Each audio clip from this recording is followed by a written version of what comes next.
Yeah, TJ and Shane seem to have developed a great chemistry last year, through the course of the spring, and they picked up right where they left off this fall through the course of our practices and individual sessions.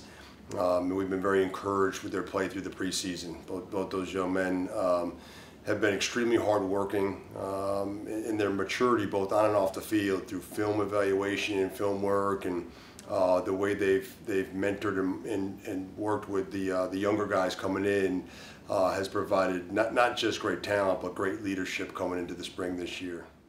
I think, well, we all obviously know the same systems, we all have the same game plan, but I think we all bring something different to the table, and with different people on the field, obviously different people have different strengths, and we can work towards those strengths and try and get the best outcomes. Shane's a quiet leader. He's not the kind of young man that's going to be very vocal, during stretches and throughout the course of practices or games. But he gets his point across, and when he talks, our guys listen. He does most of his talking with his play. Small in stature, but really big in heart. I mean, that young man competes each and every time he goes to the field, and he inspires the rest of his teammates based on the way he competes. So he brings a lot of intangibles. I mean, I think what you see on game day, his stick skills, brings a very high lacrosse IQ. But the thing that we probably is the greatest asset for us in the offensive end is his overall heart and the way that he competes to win on a daily basis. It almost brings a comfort zone to me. I mean, he's a great player. He's really good at facilitating the offense. I think the way we both play, we kind of feed off each other, but I don't think it's just the two of us. There's 6 guys in the offensive end, so every guy plays an important role, and we all just have to work together as a 6-man unit, not 2.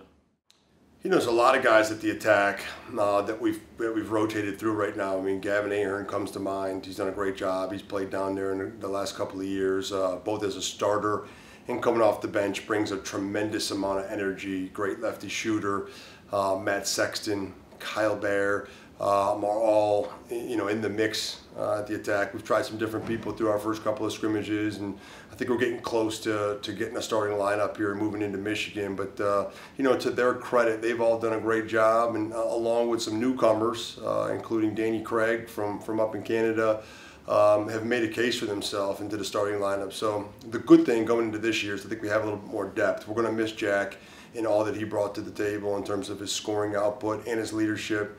But I think this year we might have a little bit more depth and some more maturity there, from top to bottom, and hopefully that's going to give us some flexibility as the year goes on. I think it's a lot of motion. We like to move the ball. He really kind of tries to put players in a position to succeed, and it's really a team offense, not an individual offense, and I think that puts us in a good position.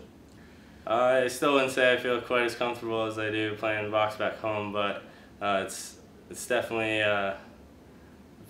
getting more comfortable, and it feels a lot nicer this year than it did at this time last year. So.